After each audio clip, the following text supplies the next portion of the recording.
Hi everyone, welcome to Mindful Crafts and More. For those of you all who are here for the first time, welcome. And for those of you who have already subscribed, welcome back. I would like today to talk to you about a chain scarf that I featured in my scrap yarn project video. I did mention at that time that if anyone was interested in learning how I constructed it, that I would do my best to try to put out a video. So today is the day that I'm going to put out the video.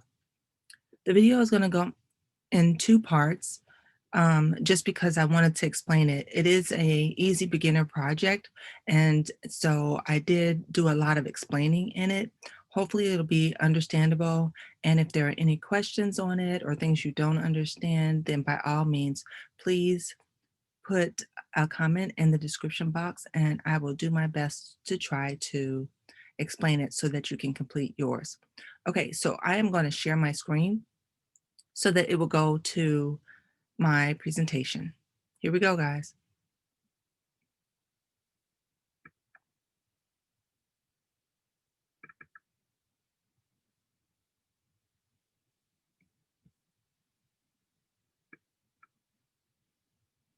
Again, I'm Katrina, and this is Mindful Crafts and More.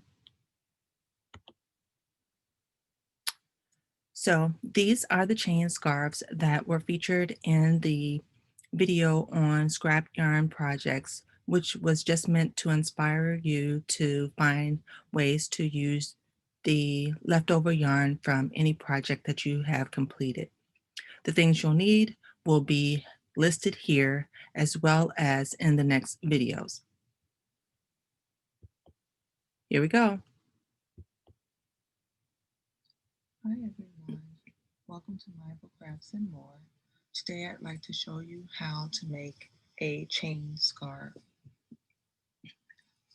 The chain scarf is very easy. It's a beginner project and it only takes up about 1 ounce of worsted weight yarn.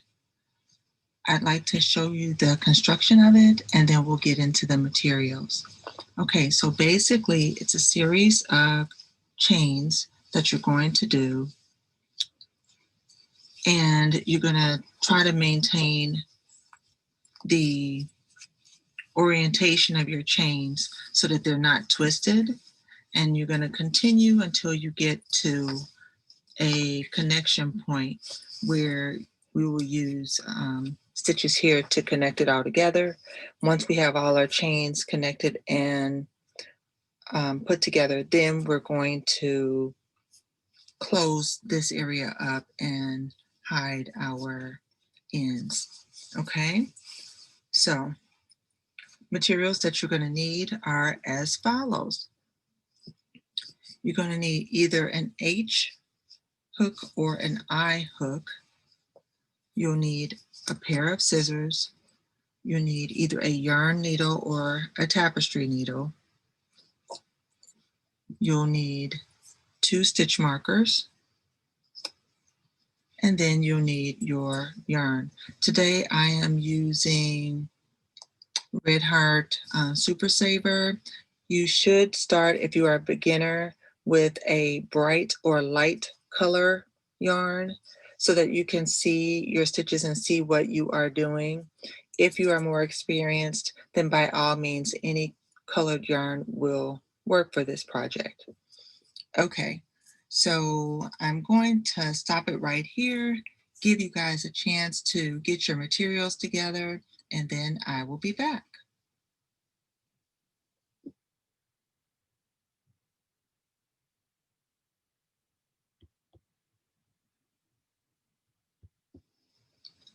Okay guys, I am back.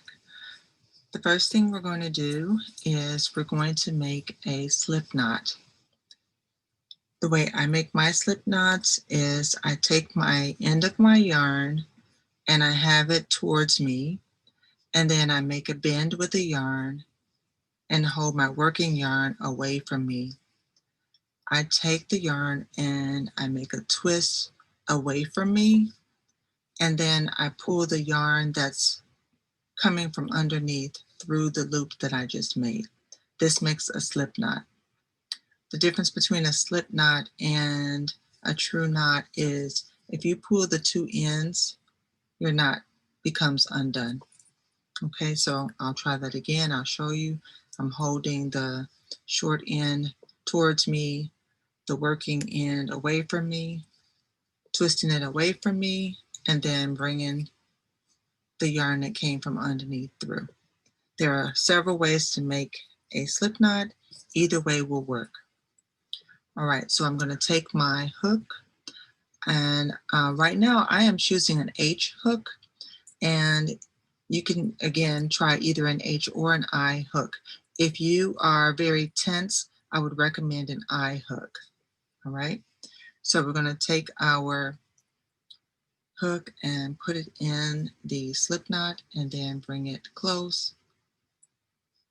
And I want just enough so that it'll slide easily. Okay, grabbing the yarn, I want even tension, not too tight, but even tension. And so because I keep my hands rather loose, I'm going to wrap it around my small finger and around my forefinger. And that's how I tend to hold my yarn. If you are very tense and you hold your hands tight, you may want to only wrap it around your forefinger. Okay. We're going to begin by making chain stitches. And so a chain is yarning over and then taking that yarn and pulling it through.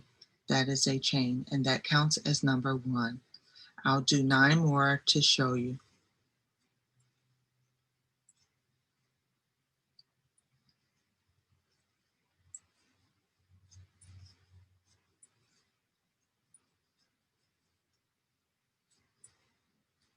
Okay, so I have done 10 chain stitches.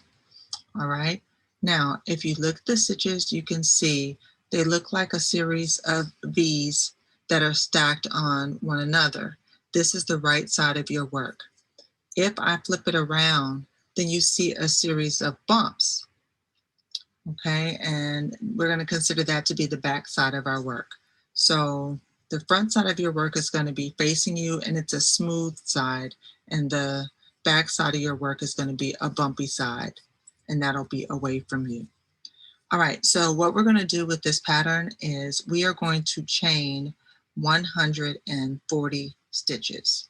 Okay, so this was 10, so I need to do 130 more. I'll do 10 more and then I will stop and come back when I have completed the 140. So I'll do 10 more with you.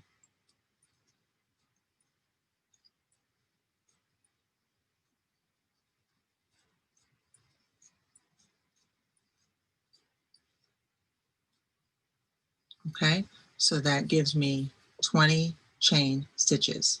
I want you to continue doing your chain stitches like that. Try to make them even. Try not to have your hands too tight. You just want the yarn to kind of glide through your fingers with an evenness. And as you are doing your yarn overs and pulling through, you want it to be about the same pull each time so that your chain stitches will be nice and even. Okay, so I will come back when I have completed 140 chain stitches total.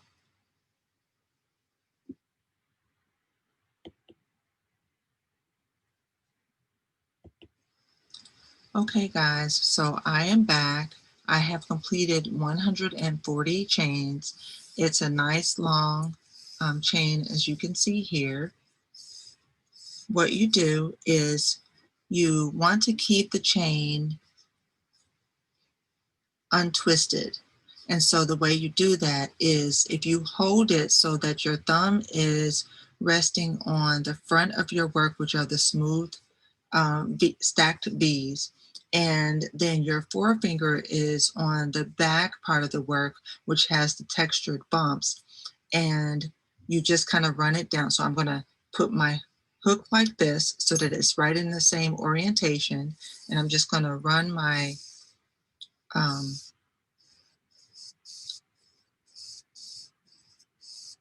chain right through my fingers in the same orientation so that it stays straight. Okay. Now, I know this is the front of my work, and I know that this is the front of my work, and I just made sure that it would not twist. Okay. So now what I'm going to do is I'm going to take this and I'm going to connect it to the very last stitch right there. And I'm only going to go under the top chain. Okay. On the top chain. I'm going to pick up my, make sure I didn't get it caught in between. I'm going to pick up my working yarn and I'm going to carefully do a yarn over. As you can see here, yarn over, and I'm going to pull it through where I just went in, and then I'm also pull it through that very last chain where I was. Okay. So now it does seem just a little bit loose here, but we'll be able to tighten that up later. Okay. So don't worry about that. So that was one. Now you're going to use your stitch marker and you're going to put your stitch marker in that first stitch. That way we know that that was our first slip stitch. Now let's go to the next one. So I'm going to go to the next one and I'm going to slip there as well. And if you can see it, this was the one we just went in, and this is the very next one right here. Okay, so I'm going to put my hook in there, yarn over, and pull through. That's 2. I'm going to continue to do that until I have done 10. So this is 3, 4,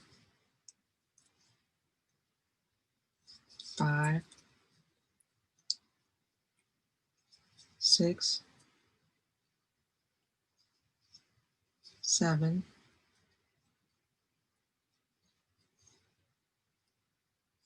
8,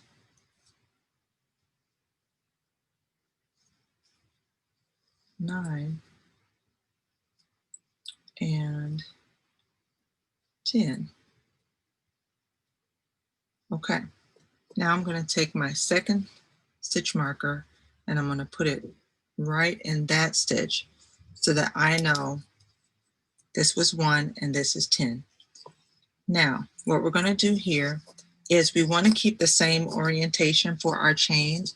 So I'm basically going to just lay it out like this so it's not twisted. All right.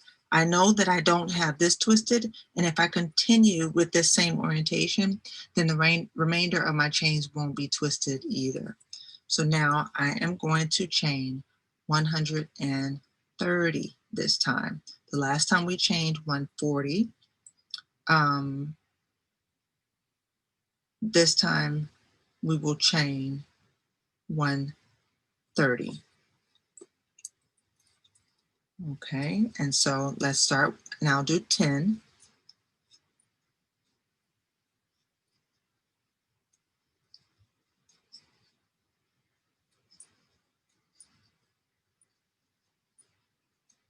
Let me count to make sure I did that correctly. 1, 2, 3, 4, 5, 6, 7, 8, 9, and 10. Okay, so that's 10. Now, I'm going to lay my work down in front of me just like this. And I know that my chain is going to get bigger. So if I'm careful, I can do the work without twisting it. All right. So I'm going to pull some of my yarn. And now I am going to continue. That was 10. I need 120 more. I'll come back when I have done my 120 chains.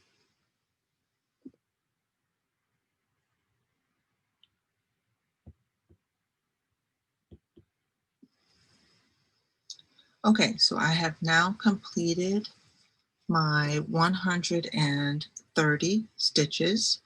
So now I need to connect it to my work. Now, remember before, I'm just going to lay it down in the same direction, knowing that this is straight and I haven't twisted it. Now, remember, this was my beginning and this was my end of where we did the slip stitches here. And I put it in the back loop only. And so I'm going to go ahead and now take this stitch marker out. If you're not sure whether you twisted your work or not, then you can repeat the same thing that we did before, running your forefinger and your thumb along the chain.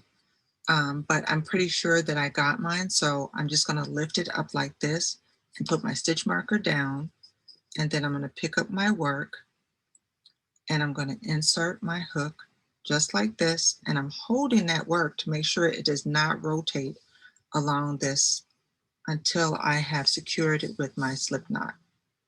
I'm sorry, slip stitch.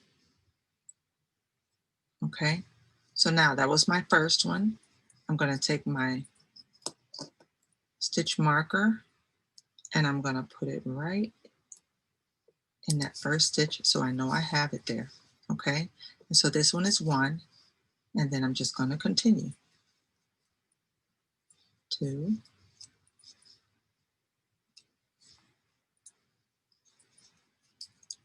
3,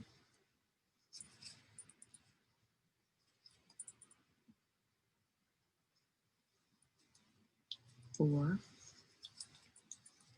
5, 6,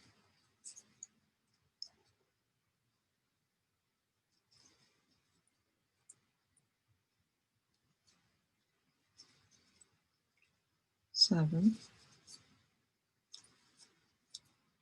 8, 9, and then I'm going to take this one out to make it easier to put it in there. And this is 10. Now we can stop and count to make sure that we have them all. 1, 2, 3, 4, 5, 6, 7, 8, 9, and 10. Okay, so now let's put this stitch marker back.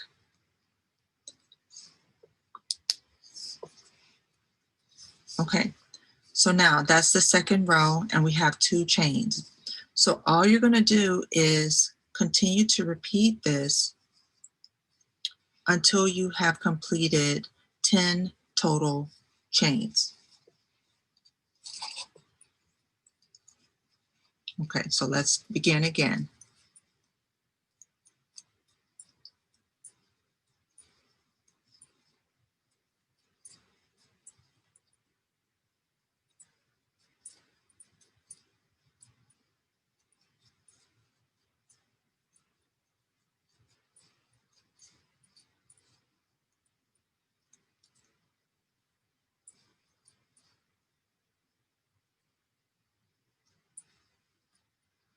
Okay, so I've done 20. I'm going to stop here and I will come back when I have completed 9 chains of 130.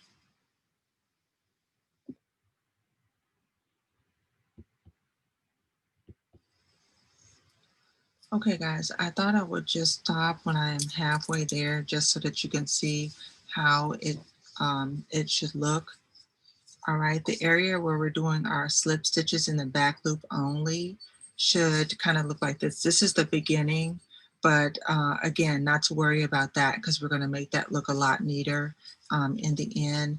And this is where your stacked slip stitches are here, okay? And I have done 5 chains so far and connected them. So I'm about halfway there, and I still have, plenty of yarn left. Okay.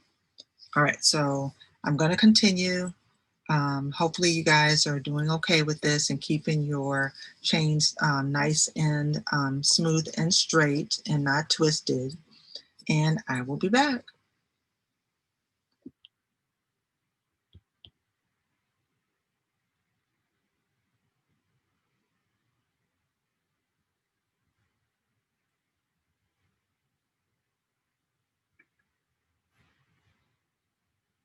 Okay, guys, this is the end of part one. So what we're going to do now is we'll stop the video and then we will come back with a separate video of part two to help you complete your project. I hope you guys are doing well and I hope you're enjoying this tutorial.